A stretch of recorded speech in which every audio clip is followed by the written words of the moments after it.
తెలుగు ప్రజలందరికీ నమస్కారం అండి. నాగబాబు గారికి మంత్రి పదవి ఇవ్వడం ఇష్టం లేని కొందరు పేటీఎం కుక్కలు సోషల్ మీడియాలో తప్పుడు ప్రచారం చేస్తున్నారు. ఇష్టం వచ్చినట్టు మాట్లాడుతున్నారు. అంటే పేటీఎం కుక్కలు ఎట్లా ఉంటాయంటే బాలకృష్ణ బొమ్మ, లోకేష్ బొమ్మ, చంద్రబాబు నాయుడు బొమ్మ పెట్టుకుని జనసేన పార్టీకి వ్యతిరేకంగా మాట్లాడుతున్నారు. నాగబాబుకి ఎట్లా ఇస్తారు మీరు? బాలకృష్ణ అంటే నాకు తెలియదన్న నాగబాబుకి ఎలా ఇస్తారు మీరు అని అంటే కేవలం తెలుగుదేశం వాళ్ళే ఇవన్నీ పెడుతున్నారని ఒక భ్రమ రావడానికి అలా చేస్తున్నారని నేను అనుకుంటున్నాను. అలా చేస్తే పర్వాలేదు, నేను వాటికి సమాధానం చెప్తాను. ఇప్పుడు అదే కాకుండా తెలుగుదేశం ముసుగులో కాకుండా తెలుగుదేశం వాళ్ళే మాత్రం కూడా ఇలాగే మాట్లాడితే మాత్రం వైసీపీ కోరుకున్న కూటమి విచ్ఛిన్నం జరగవచ్చు. ఇది గమనించాలి, తెలుగుదేశం వాళ్ళు గమనించాలి. అసలుకి వీళ్ళకి అసలు బుద్ధి జ్ఞానం ఉందా అసలు అడుగుతున్నాను. నేను అసలుకి సరే వైసీపీ పేటీఎం కుక్కలే తెలుగుదేశం ముసుగులే పెట్టారు అనుకుందాం. వాళ్ళు కూడా ఇదే సమాధానం ఏం చెప్పారు ఒకటి సోషల్ మీడియాలో, బాలకృష్ణ అంటే తెలియని నాగబాబుకి ఎలా ఇస్తారు మీరు అని ఒకటి ఫస్ట్ క్వశ్చన్. అసలు బాలకృష్ణ అనే వ్యక్తి విలేకరులు పవన్ కళ్యాణ్ గురించి అడిగితే పవన్ కళ్యాణ్ ఎవరో నాకు తెలియదని అన్నాడు. మరి నాగబాబు గారి కోపం రాదా? పవన్ కళ్యాణ్ తెలియకపోవడం ఏంటి? 2014లో చంద్రబాబు నాయుడు గారు పవన్ కళ్యాణ్ గారి ఇంటికి వెళ్లి అక్కడ లేకపోతే ఆఫీస్కి వచ్చి బతిమాలి బామాలి పొత్తు సపోర్ట్ తీసుకున్నాడో లేదా? చంద్రబాబు నాయుడు తీసుకున్న తర్వాత ఎన్నికలకు వెళ్ళింది, అప్పటికి గెలిచాడు. అందులో పవన్ కళ్యాణ్ పాత్ర లేదా? ఒక్క సీటు కూడా తీసుకోకుండా, ఏం ఆశించకుండా, ప్రతిఫలం ఆశించకుండా సేవ చేశాడు పవన్ కళ్యాణ్ గారు.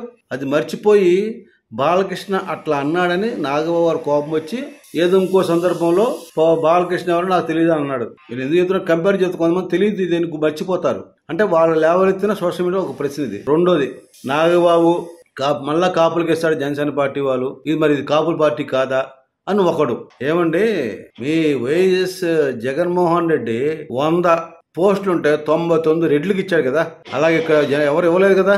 అన్ని కులాలకు ఇస్తారు, అన్ని వాళ్ళ ప్రాతినిధ్యం ఉంటది. కాకపోతే నాగబాబు గారు అనే వ్యక్తి జనసేన పార్టీకి 10 సంవత్సరాల నుండి ఎనలేని సేవలు చేస్తున్నాడు. ఇది వాస్తవం. ఆయన సేవలకు అనుగుణంగా అనకాపల్లి నుంచి పోటీ చేయాలనుకున్నాడు. ఆ విధంగా ఆయన అడుగులు వేశాడు. కానీ కొన్ని పరిస్థితుల కారణంగా కొనతాల రామకృష్ణ గారికి ఆ అనకాపల్లి ఎమ్మెల్యే సీట్ ఇవ్వడం వలన ఎంపీగా పోటీ చేద్దాం అనుకున్నాడు. కానీ అది కూడా భారతీయ జనతా పార్టీని తీసుకొచ్చి బలవంతంగా పొత్తులో భాగంగా చేసినందుకు వాళ్ళకి అడిగిన సీట్లు ఇవ్వాలి. అందులో భాగంగా అక్కడ సీఎం రమేష్ కి త్యాగం చేశాడు భారతీయ జనతా పార్టీకి.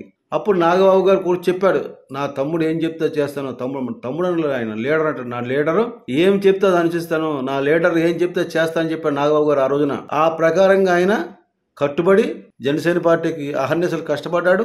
పర్టికులర్ గా పిఠాపురం నియోజకవర్గంలో రాత్రి పగలు ఆయన భార్య, తర్వాత వరుణ్ తేజ్ వచ్చాడు, రామ్ చరణ్ వచ్చాడు, నిహారిక వచ్చింది, అల్లు అరవింద్ వచ్చాడు, చిరంజీవి గారి భార్య సురేఖ్ గారు వచ్చారు.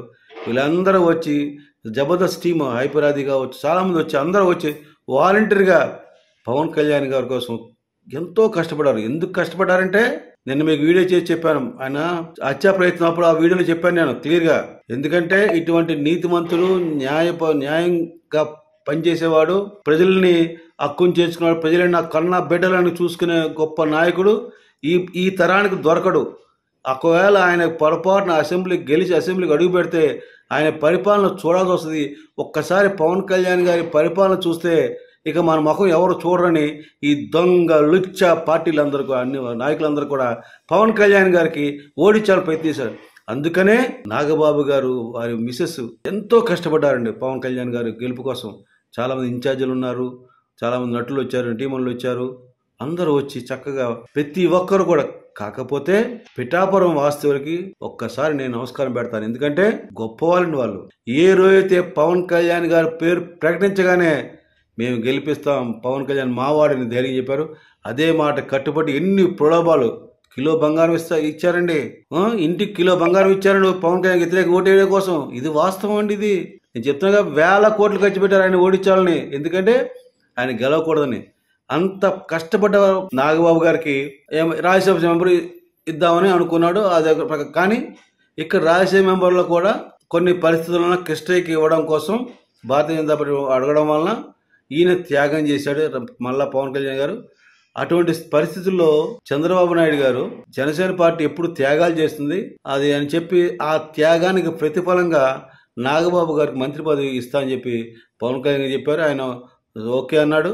అందుకే నేను ప్రకటించాడు పవన్ కళ్యాణ్ గారు, చంద్రబాబు నాయుడు గారు మన ముఖ్యమంత్రిగా ప్రకటించారు. ఇది వాస్తవం. అంత కష్టపడిన వాళ్ళకి ఫలం ఉండాలిగా. పనిచేసిన వాళ్ళకి ఒడ్డును కూర్చుని తెలుగుదేశం ముసుగులో పేటీఎం కుక్కలన్నీ ఆ పాతని తవ్వుతూ మాట్లాడడం సభ్యత కాదు, సమాజం ఒప్పుకోరు. మీరు ఈ ఏడుపులు మానేయండి. మీ యొక్క పేటీఎం కుక్కలారా మీ ప్రయత్నాలన్నీ మానుకోండి. మనం విజయసాయి అయిపోయాడు, పవన్ కళ్యాణ్ ముఖ్యమంత్రి ఇచ్చేసి అంటే జనసంఘ ఓహో అని వెళ్ళిపోతారు, వెళ్ళరట్లా. ఆ రోజులు పోయినాయి. పవన్ కళ్యాణ్ గారు అందరూ జన సైనికులు వీరమహిళ బ్రెయిన్ వాష్ చక్కగా చేశారు, చక్కగా నడుచుకుంటారు, చక్కగా పనిచేస్తారు. అందులో సందేహం లేదు. మీ యొక్క తుచ్చమైన నీచమైన పోస్టులు పెట్టి మీడియాలో చేసే దిక్కుమాలిన వాటికి స్పందించరు. కానీ ఒక్కడు మాత్రం గుర్తుంచుకోండి, పేటీఎం కుక్కలారా, మీకు త్వరలోనే తీవ్ర నష్టం జరగబోతుంది, తెలుసుకోండి.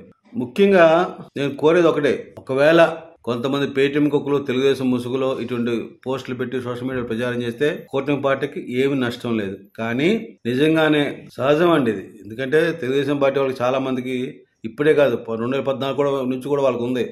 పవన్ కళ్యాణ్ పొత్తేందుకు మనకి ఒంటరిగా పోరాటం చేద్దాం, ఒంటరిగా మనం గెలుస్తామని చాలా ధీమాతో ఉన్నారు. ఇప్పటికీ ఉన్నారు వాళ్ళందరూ, అటువంటి వ్యక్తులు ఉన్నారు. వాళ్ళు ఏమన్నా ఇవన్నీ పెట్టిస్తున్నారనేది ఒక సందేహం ఉంది జన సైనికుల్లో కానీ ప్రజల్లో కానీ.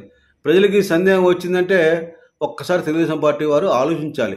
ఒకవేళ నిజంగా తెలుగుదేశం వారే పెడితే మాత్రం ప్రజలు అనుకుంటున్నారు ఏమనంటే, ప్రజలు ఈ విషయాలని నిశ్చితంగా గమనిస్తున్నారు, పరిశీలిస్తున్నారని తెలుసుకోవాలి. ప్రజలు ఏమంటున్నారంటే, తెలుగుదేశం వాళ్ళు మాత్రం ఇలాగే చేస్తే వారికి 2019లో పట్టిన గతి పడుతుందని క్లియర్ గా ప్రజలు చెప్తున్నారు. ఇది తెలుసుకోమని నేను తెలుగుదేశం వాళ్ళకి విన్నవిస్తున్నాను. మనం కలిసి ఉండాలి. పవన్ కళ్యాణ్ గారు పదే చెప్తున్నారు, చంద్రబాబు నాయుడు గారు ఇంకో 10 సంవత్సరాలు ముఖ్యమంత్రిగా ఉండాలి, రాష్ట్రానికి అభివృద్ధికి ఆయన పునాదులు వేసి ముందుకు తీసుకెళ్తారు, వారి అవసరం రాష్ట్రానికి ఉందని పదే చెప్తున్నారు. దాన్ని దృష్టిలో పెట్టుకుని మసలుకుంటే మీకు మంచిది, రాష్ట్ర ప్రజలకు మంచిది, జనసేన పార్టీకి మంచిది. కాదు కూడదంటే మీ ఇష్టం తెలుగుదేశం నాయకులారా. కనుక మీరు జాగ్రత్త వహించి మంచిగా ఉంటే మంచిది, లేకపోతే తెలుగుదేశం నాయకుల తస్మాత్ జాగ్రత్త. నాగబాబు గారికి ఇచ్చినందుకు నేను చాలా ఆయనకి శుభాకాంక్షలు తెలియజేస్తున్నాను. వారి ఖచ్చితంగా మరొక పవన్ కళ్యాణ్ గారి లాగా పనిచేస్తారు, అందులో సందేహం లేదని మీకు అందరికీ వినవిస్తూ సెలవు తీసుకున్నాను. జై జనసేన, జై హింద్.